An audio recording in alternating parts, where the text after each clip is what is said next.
આ આપણા લોક સાહિત્ય કલાકારો છે ને, કીર્તિદાન ગઢવી અને માયાભાઈ આહિર ને જે માં મોગલના ખૂબ જ મોટા ઉપાસક છે અને જે સત્તા પક્ષ ભાજપના હંમેશા બહુ વખાણ કરતા હોય છે, તો એ ભાજપ સરકારને જે સરપંચથી લઈને સંસદ સુધી ભાજપની સરકાર છે, તો એને એક મીઠી એવી રજૂઆત કરી અને માં મોગલની તરફ જવાના દરેક રસ્તાઓ જે અત્યારે હાલવા લાયક નથી ને, એને તત્કાલના ધોરણે રિપેર કરાવે. કારણ કે માં મોગલને આશરે દરરોજનું હજારો પબ્લિક આવે છે અને જ્યારે પૂનમ હોય છે, વેકેશન હોય છે, ત્યારે તો લાખો લોકોની અહીંયા મેદની ઉમટતી હોય છે. પરંતુ આ રોડ રસ્તા જુઓ તમે, જાણી ડાન્સિંગ રોડ હોય ને એવા રોડ કરી નાખ્યા છે. છતાં પણ આ કલાકારો એક પણ વખત આપણે કહીએ ને કે મોઢામાંથી ફાટતા નથી સરકાર વિરુદ્ધ કે આ તમે રોડ રસ્તા હારા કરાવો.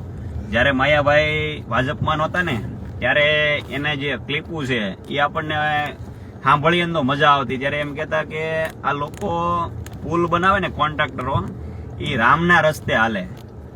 કે જેવી રીતે રામે દુનિયાનો પહેલો પ્રથમ બ્રિજ બનાવ્યો હતો લંકામાં પહોંચવા માટે, રામ સેતુ, કે જેની અંદર સિમેન્ટ જ નહોતી વાપરી. એટલે આ લોકોએ સિમેન્ટ ન વાપરે અને એ કે રામે ઉપયોગ એક વખત જ કર્યો હતો. તો આપણે એ કે એક વર્ષ થાય ને ત્યાં પાછું એ કે છે ને ડાયવર્ઝન આપી દેવાનું. એટલે આપણે માયાભાઈને અને કીર્તિદાનને કેવું કે તમે ભાજપ સરકારની ઉપર પ્રેશર બનાવો, કારણ કે અત્યારે તમે ભાજપ સરકારની અંદર છો. કે એને કહીએ અમે જે ભગોડા ધામ મોગલમાનું ધામને જે થોડાક સમયમાં વિશ્વ પ્રસિદ્ધ કરાવ્યું છે, તો ત્યાં પહોંચવા માટેના જે રસ્તાઓ છે તે અનુકૂળ નથી લોકોના માટે ચાલવા માટે, બરાબર છે. તો એ લોકો ચાલી શકે એવા સારા રસ્તા, રોડ રસ્તા કરી દે સરકાર, એવી જ આપણી અપેક્ષા છે. કારણ કે આપણે આ હિન્દુ રાષ્ટ્ર છે અને આપણે પણ એક હિન્દુ છીએ અને હિન્દુના નાતે આપણે માતાજી દેવ દર્શન કરતા હોઈએ છીએ.